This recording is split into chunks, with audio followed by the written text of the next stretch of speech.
Welcome to Dodgers Dogs. I'm Casey Porter, as I am each and every week, joined by Chase Witwiska on Dodgers Dogs. So we're so glad that you decided to tune in. Hey, fans, we have a great show for you tonight. Tonight we're going to talk about Gavin Lux. We're going to show you some video of Gavin Lux. As a matter of fact, we're going to show you every play that he had his first month in AAA back in 2019 with AAA Oklahoma City. This is not going to be a highlight reel. This is simply every play that he had in the month of, I believe it was August in 2019 when he came up with Oklahoma City. And then we're going to get into Noah Syndergaard, the new signing for the Dodgers. And then we're going to, if we have time, get into the roles of Miguel Vargas, Michael Busch, and James Outman.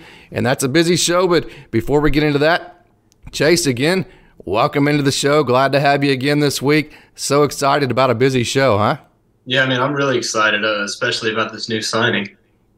Okay, this new signing you're talking about, Noah Syndergaard. So I guess the question is, Chase, as I look over here at his stats, which Noah Syndergaard are the Dodgers going to get? We know the Dodgers are great with, he's 30 years old, which, you know, that's not old at all. Matter of fact, that's probably, you know, the age where guys reach their prime or in the middle of their prime. So, you know, that 27 to 31 type range, he's still in that as far as age goes. But if you look at his stats in 2019, he had a 4.28 ERA. Then in 2021, it went kind of sideways. And then this last year, 3.94. We know the Dodgers are great with these kind of guys. What kind of, which Thor are we getting, right? Yeah, man, I think he's going to be a great addition. I really do. I think that, you know, not only is he going to bring himself, but he's going to bring experience with him in big moments. I think that he's shown a lot of success, you know, over his career, and I don't think that there's necessarily any concern, at least from my standpoint, that I have. I think that, like I said, he's going to bring a lot of experience, especially to some of those young guys that are going to be on the staff that have been brought up from you know, AAA and minor league ball. I think he's going to be a good addition. So 134 innings last year. So is he going to be an innings eater enough that the Dodgers need? You know, we talked about the Dodgers rotation. Clayton Kershaw, you figure you're going to have to cover at least a couple of his starts. Tony Gonsolin has been injury prone in his career. Julio Urias, you don't want to wear him out. You know, he's in the middle of his prime right now. And then Dustin May is coming off of the Tommy John. Then you have the four rookies. So is he a back staff innings eater? Is he a top the rotation guy? Does he take the place of one of those four guys? What role does he play? I think he's going to come in, and I think he's going to be an inning eater. I really do. I think that, I mean, if you look at his stats last year, even at the year after an injury, 134 innings last year. Yep. And, you know, coming off an injury, I don't think he's showing any signs of slowing down. And I think that that's going to, I mean, I really do. I think that's going to help, especially like we talked about last week, you know, losing guys like Heaney. You know, you need starting pitching. You really do. And it came as a surprise to me, the signing did, but man, I'm pumped about it. Okay, so, you know, 3.94, that's not great. It's not bad, certainly not bad. That's, you know, for a back staff guy, that's not bad at all. But if you look, it's kind of a, I don't know, it's kind of a hodgepodge as far as when you look at his last year. His strikeout to walk ratio is 3-1, but then his whip was 1.25, which isn't great. And then his average against was 263, which is high. Yeah. You know, for a guy that you want to you know, to be a World Series type pitcher that you're picking up to win a World Series and to get you over the top. So it's kind of a mix there, isn't it? I mean, you were a high level pitcher, so how do you view that? You know, like I said, I think that I don't think there's a lot of concern for me, just because, you know, I've watched him kind of over the course of his career, starting, you know, even in 2015 when he was with the Mets. You know, I've kind of watched him all the way through, and he's a guy that I really do enjoy watching. And I really do. I think he's going to help out a bunch. You know, especially bringing what he has in terms of experience and things like that. You know, look, I'll ask you a question. You know, you say it's a 3.94 ERA last year. Does that concern you, considering the Dodgers offense? No, I mean, when you talk about having Freddie Freeman and Mookie Betts, Will Smith, Gavin Lux, who I think if you put his offense, in my opinion, revolves around if you can get him comfortable defensively. It looks to me like he's going to end up being the starting shortstop. We're going to, matter of fact, good transition. We're going to actually show Gavin Lux and all of his plays that he had in 2019. I mentioned that a minute ago. Here in just a minute on the show. So you have Gavin Lux. That's half your lineup that, in my opinion, are very good offensive players. Then you're going to have an insertion of either, like a Chris Taylor type player, a Trace Thompson type player, one of the older guys with a lot of experience mixed with your youth. So, this is the type of roster that I've thought for a long time that the Dodgers actually have needed. And the reason is, Chase, as well as I do. I mean, it's great to have all the older guys and the experience, but we know as well as you do when you inject that youth, there's a certain amount of hunger, and there's a difference as far as just the drive inside the dugout that young guys bring, that energy. And I think it's the perfect mix between, the veterans that you have like Freeman and Betts, and then Smith. I think you could consider Smith a veteran now, and then Thompson and Taylor and those guys mixed with the younger guys, Gavin, and then Gavin Lux is kind of in the middle, and then you have the younger guys. So I think it's a perfect mix offensively to make an offense that's more diverse, more dynamic, and hungrier. So when you look at it from that perspective, I'm not worried about the offensive side of the ball, regardless of who is pitching.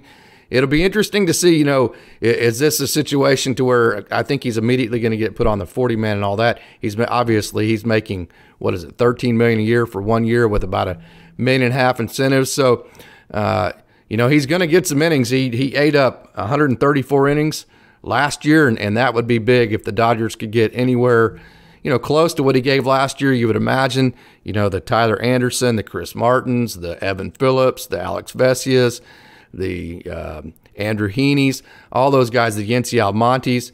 You would think that he is, primed to be one of those types of guys that the Dodgers can turn into more than just a backstaff innings eater. So that's kind of my thoughts on that. But did you have any final thoughts before we got to our Gavin Lux talk? Man, like I said, and you mentioned this too. I think mixing those young guys with those old guys, I think it's going to work really, really well. And I think what it's going to do is kind of re-energize the older guys in a way.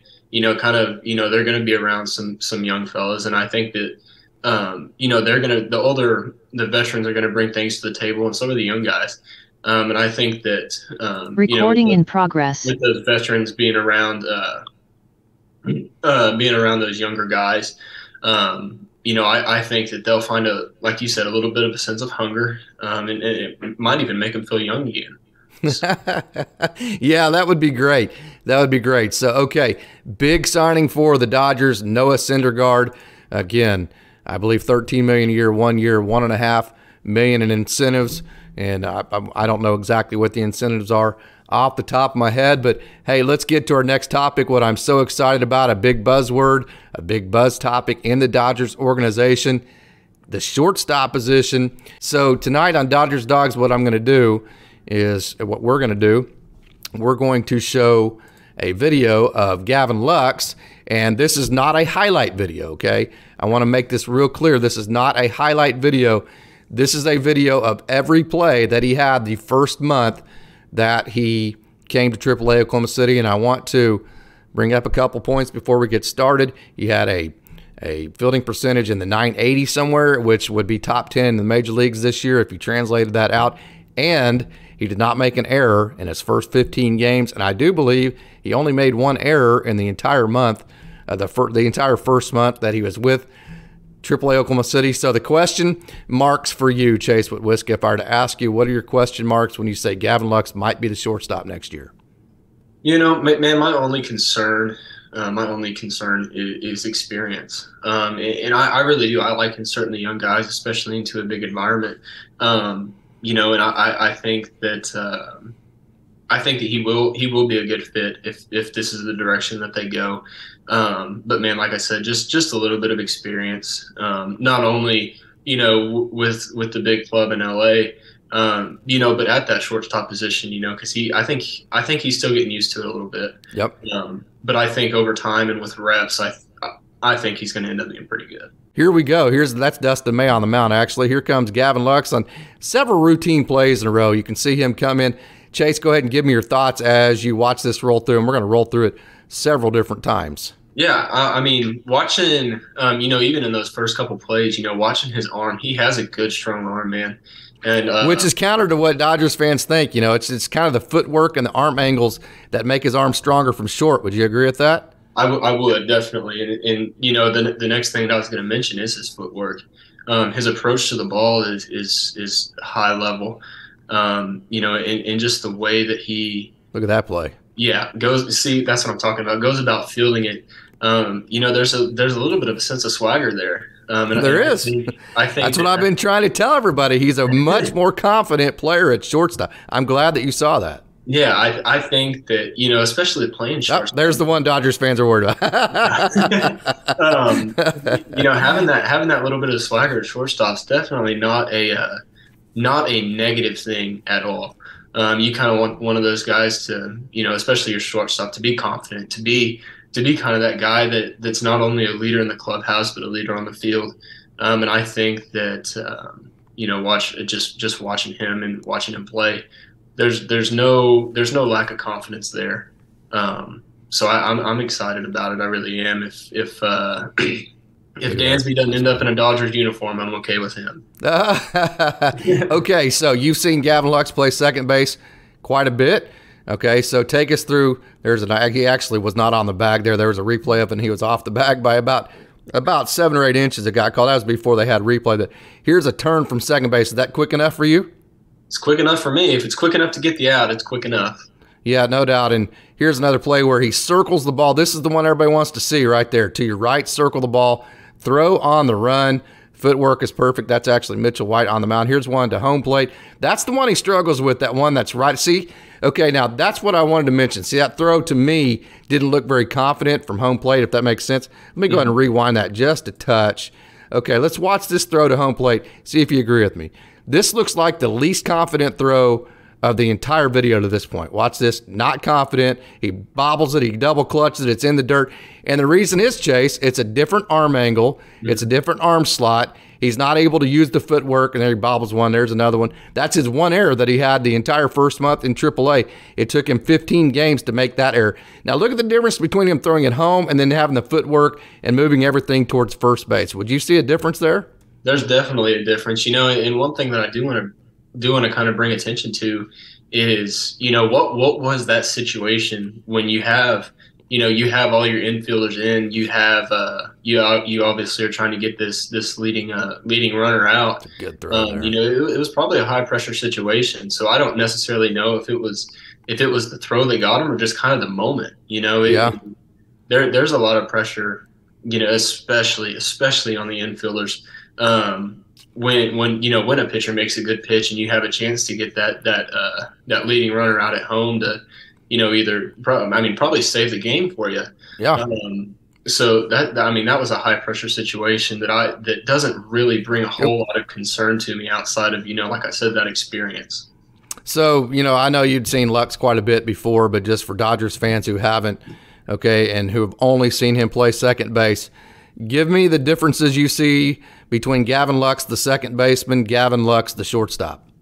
I think that right now, if you were to take him right now without giving him any extra reps at shortstop, I think he would be a little bit more confident at second base, and simply because he doesn't seem as rushed to me.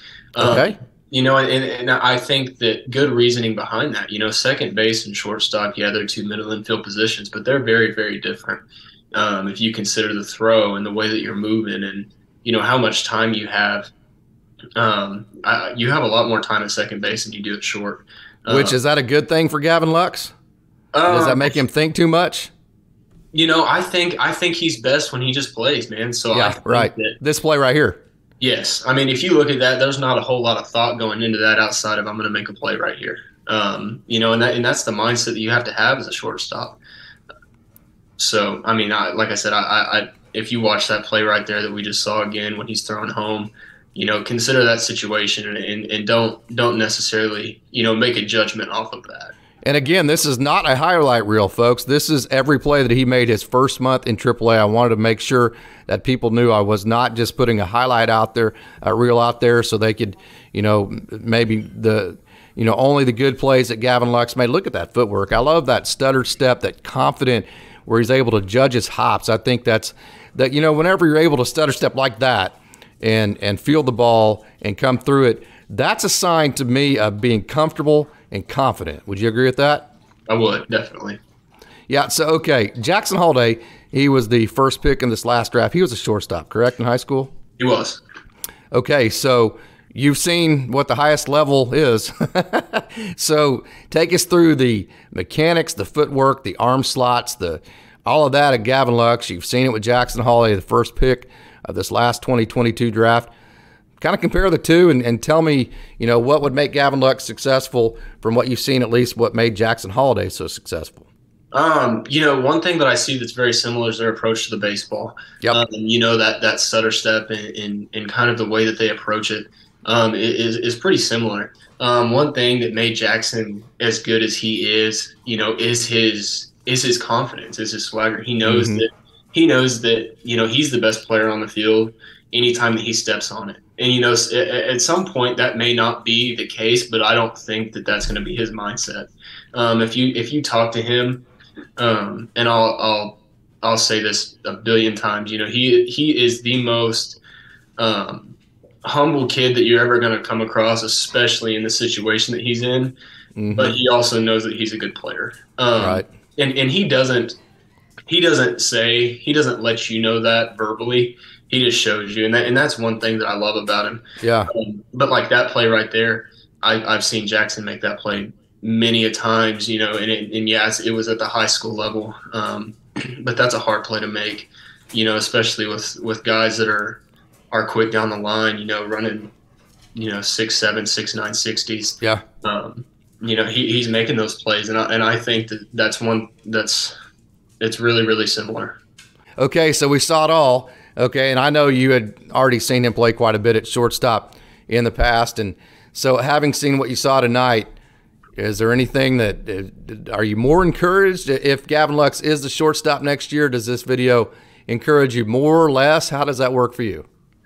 I don't want there to be any thought or any misconception that I am out here, thinking that Gavin Lux is not a good baseball player, because that is not my mindset whatsoever. The reason I'm such a big Dansby guy is because it's Dansby Swanson. Right. He's shown so much success at the highest level. You don't think Gavin could have that same success from what you've seen? Not right off the bat. No. Yeah, okay. I think it's not as plug and play as Dansby's what you're right, saying. It could get there in time, maybe in 100 games, but not as plug and play. Is that what you're saying? That's exactly right. Yeah. That makes total sense. Yeah. I think that over time he's going to end up being one of the best shortstops in Major League Baseball if that's where he continues down his path. The reason I'm such a big Dansby guy is not only because I'm a huge fan of him, but I've seen him do exactly what any organization would want at the shortstop position at the highest level. Yeah. So that's why I'm such a big fan. Dansby can do it. You're pretty sure Gavin can. That's exactly right. Yeah, and having seen him quite a bit, and that's the fair take. I think you would. I don't think you could go any further with. Hey, I haven't seen 2021 Gavin Lux a little bit at shortstop, but all those plays that and it's fair to say that all those plays we just saw are at the AAA level. That's not in front of 55,000 people. That's not that play that he threw home and threw it low a little bit. What if that's Game 6 of a World Series, that kind of thing. Right. There's a whole lot of different elements that go into it. I get all that, but I wanted to throw that out there because my opinion, when you see Gavin Lux in that environment, in that video, and again, that was not a highlight reel. That was every play that he made the first month in AAA. That I think it's pretty glaringly obvious how much more confident, in my opinion, he is, throwing the ball to first base and all that kind of stuff from shortstop because he's always done it. So, hey, great talk, Chase, there on Gavin Lux. Very exciting. We'll see how it goes. And again, Jacob Amaya, he's just a wizard at shortstop. We're not promoting either one in-house. What we're trying to say here is, at least what I'm trying to say is, hey, whichever one they choose, if it's not Dansby Swanson, and I think you're agreeing with me on this, I'll let you. There's my dog talking in the background. She'll be quiet here in a minute. She's pretty spoiled, though. We spoil that baby pretty good. But I think what we're both saying, see if you agree with this, if the Dodgers do decide to stay in-house and stay under that luxury tax and reset the luxury penalty back to zero, that it's going to be okay if the Dodgers stay in-house, either with Jacob Amaya or Gavin Lux. That's definitely a fair take. And one thing that's kind of making me laugh, is you keep repeating that it's not a highlight reel. Outside of that those one or two plays, it could have been a highlight reel. It very well been. I mean, he makes high-level plays, and he makes them look easy most of the time. So, yeah, no doubt about it. Okay, so there's our talk on Gavin Lux, Noah Syndergaard. We've checked those two off. Now let's move to the rookies. I could talk all night long about the three rookies we're going to talk about tonight: Michael Busch, Miguel Vargas, James Outman. And there's a lot of they all, as far as Miguel Vargas and Michael Busch, they're thought of as offensive players first. James Outman, just one of the best athletes in the system. Plus, I mean, everything he does is his speed's plus, his arms plus, defense is plus. The only thing that may hold him back is the swing and miss, although he did reduce his strikeout rate to 25% this year, which was the lowest of his professional career since 2018, his first year as a professional. Miguel Vargas, though, Michael Busch, okay, where do they slot into the lineup? How much playing time do they get? Let's start with Miguel Vargas. I think it depends on if you re-sign Justin Turner. Yeah, and I'm going to stick by that. I think if they re-sign Justin Turner, I'm not sure how much Vargas is going to play, and not at all. No, that's what I was about to say. I do think he'll play, and I think that it'll be good for him. I just think that right now, I think that Justin Turner, like I said, he brings experience. Mm-hmm. But I think having Justin Turner and Miguel Vargas in the same dugout is going to be very, very beneficial. Not only for the organization as a whole, but Miguel Vargas as an individual. Man, Justin Turner's shown, like I said, he's shown a lot of success at the highest level possible. And I think that with him there to guide Vargas, who's very well possibly your next third baseman. Just being realistic, very well your next third baseman. I think that it would be a great thing for Justin Turner to be there to mentor him. And I think that Vargas will play some. I think Justin Turner will play more, is all I'm saying. Yep. And I think that's the concern of a lot of Dodgers fans. And I'm going to ask you this not from Chase Witwiska. I'm going to ask you this as Coach Witwiska. Okay, for the long-term development of Miguel Vargas, is it better for him to play less innings this year but get mentored by Justin Turner, or to play more innings with Justin Turner not there and get the experience? Which one's more valuable to Vargas, the mentorship or the experience? That's the big question. Some people think he needs to play every day, whether Justin Turner is there or not. That's more important for them. And I'm more of the belief that if he plays less but then has the mentorship of Justin Turner, that's what's best for him. So I'm asking you from a coach's perspective, Coach Witwiska.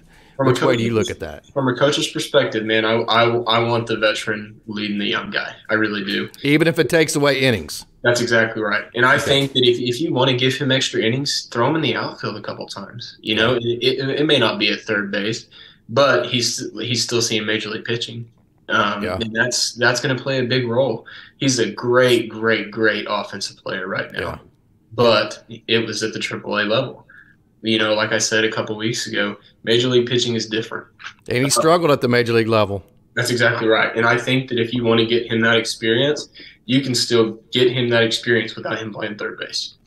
Yeah, I agree with you on that. Of course, what would you say to Dodgers fans who say, well, Doc has a pattern of, if you bring back Turner, you bring back Clayton Kershaw, that, it's kind of going back to the old guard, if you will. The guard hasn't changed. If you don't bring back Justin Turner, then the dugout kind of shifts to a new regime or new guard, if you will. So if you bring back Justin Turner, what a lot of Dodgers fans would say to that is, Doc has a pattern that he wants to play the guys that he knows, and that would be Justin Turner. Do you worry about Miguel Vargas not getting to play at all, say, halfway, 3/4 of the way through the year?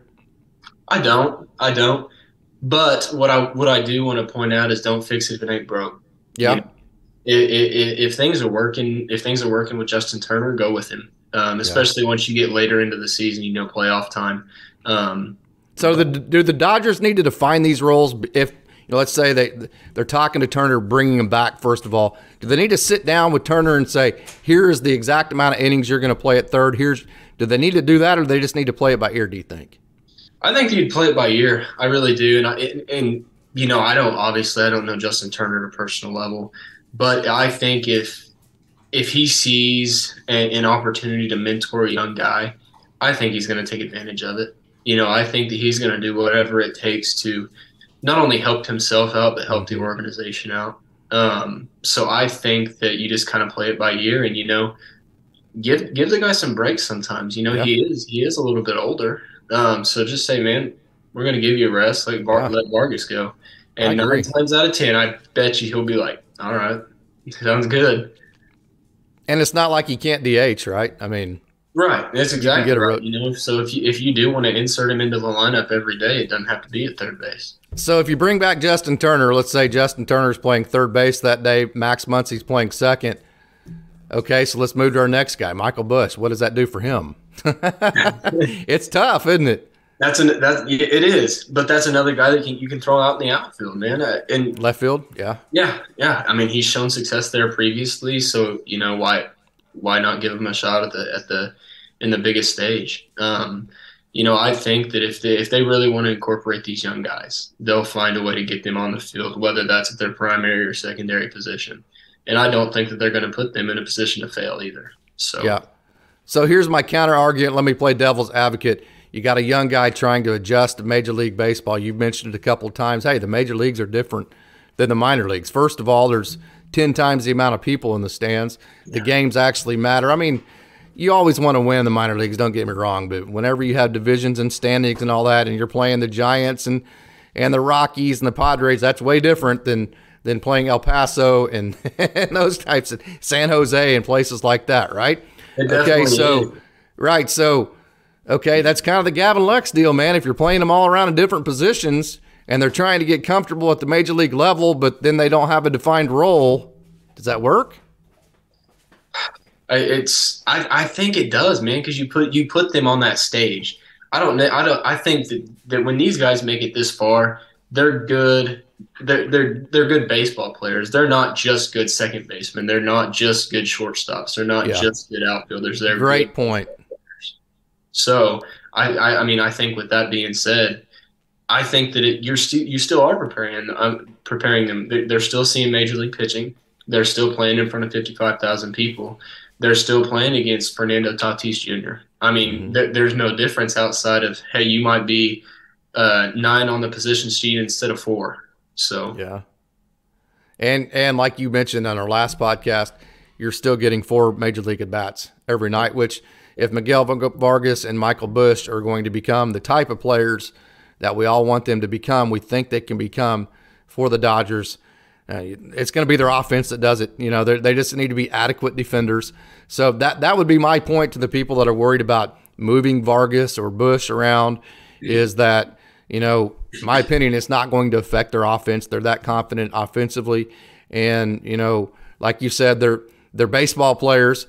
And so, there's that telling us we're about to run out of time here. But I think there's arguments to be made either way. I do think I'm a little bit different than you. I think, for Vargas and Busch's sake, and then also Justin Turner, I think you need to sit down and you need to kind of, you don't have to necessarily go word for word by the plan that you put together, as well as I do. You put a plan together in baseball, it never goes the way that you expect it to, but at least put some kind of itinerary and plan together tentatively so everybody kind of knows what's coming, which adds comfort, because there's nothing more important in the game of baseball to a baseball player than feeling comfortable. Would you agree with that?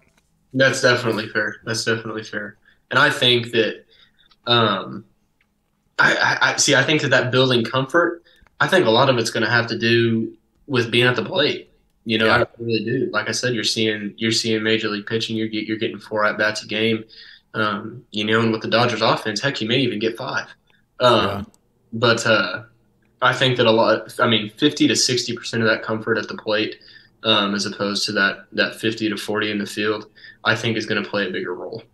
Yeah, and then you have left field, so you can use that left field, kind of what you're saying, to just kind of steal some at bats for Miguel Vargas, steal some at bats for Michael Busch. They both played left field, and then also you have Trace Thompson, Chris Taylor, and Max Muncy's going to need to play second base. So you kind of have a logjam there, and it's going to take some creativity. If you want Michael Busch, Miguel Vargas, Trace Thompson, Chris Taylor, and then if you add Justin Turner to that mix, that's 5 guys vying for 3 spots?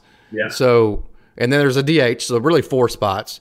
So, there's a path there. There's a path there to get everybody what they need, to include Justin Turner, where you can give Miguel Vargas the mentorship that he needs, like you mentioned a minute ago. I've talked about several times.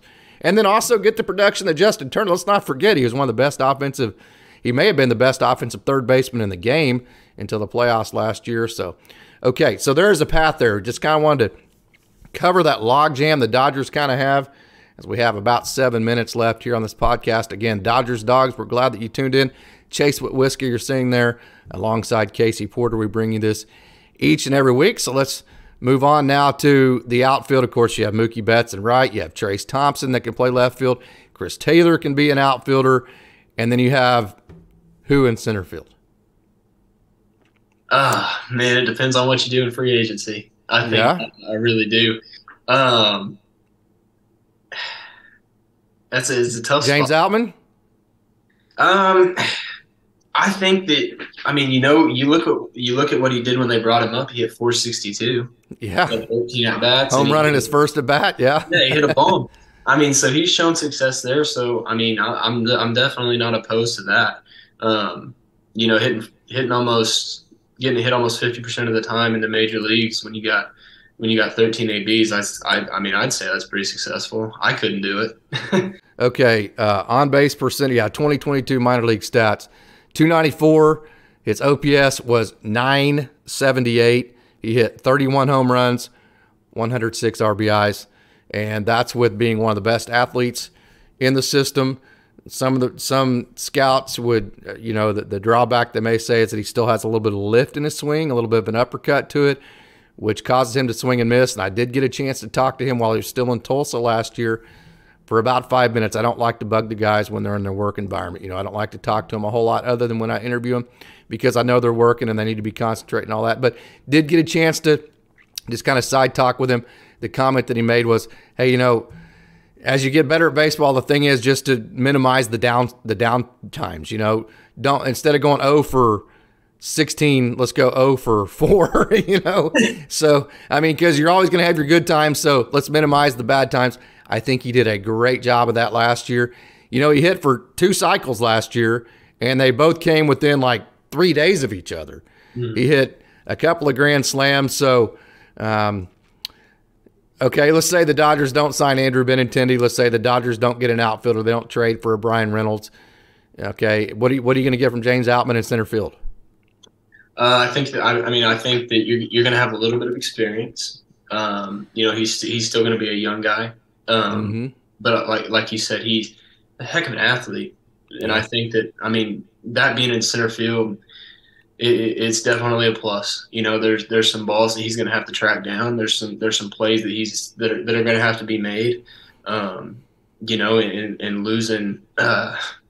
losing Cody Bellinger, man, it kind of threw us all for a loop. And I think that it's I don't know. Sounds bad. I don't know how much it's going to hurt the Dodgers, man. I really don't. Losing Bellinger? Yeah, outside of defensively, he's a freak.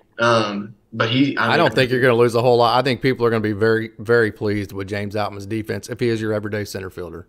Mm-hmm. And I'm perfectly fine with that. I think that he might be a better offensive option, or at least right now, than Bellinger. So, that being said, I think that he could play a big role, especially if Benintendi doesn't get signed. Yeah, or any other outfielder if they don't go get Brian Reynolds or somebody like that. In free agency, we saw that, and the thing is, people are so they freak out about Andrew Friedman every year. Don't forget that Mookie Betts was signed in February, Freddie Freeman was signed in March, so Andrew Friedman, he doesn't just go out and just crazily spin. He waits till the market turns to his favor, then he strikes when it's in his favor. So, he does a great job of doing that. So it keeps the Dodgers, gives them roster flexibility every year. So not only do they have a chance to win World Series championships, they have a chance to do it every single year, and all at the same time keep one of the best farm systems in the game intact. But hey, we got about 2 minutes left, Chase. Again, gone way too fast. We've talked about Noah Syndergaard. We've talked about Gavin Lux.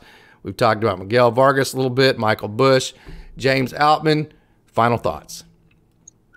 I'm pumped about Syndergaard, man, and I know he's a little he's been a little shaky the last few years, but I think it was a great sign. I really do, especially with the young guys that are going to come up, and I think he's going to bring some mentorship and some leadership there that's going to be really, really beneficial in developing these young guys. It brings a lot of experience, and man, don't forget what he did when he was, just a couple years ago when he was one of the better pitchers in Major League Baseball. He's not he's not super old, and I think that 30. he still has a little bit of upside.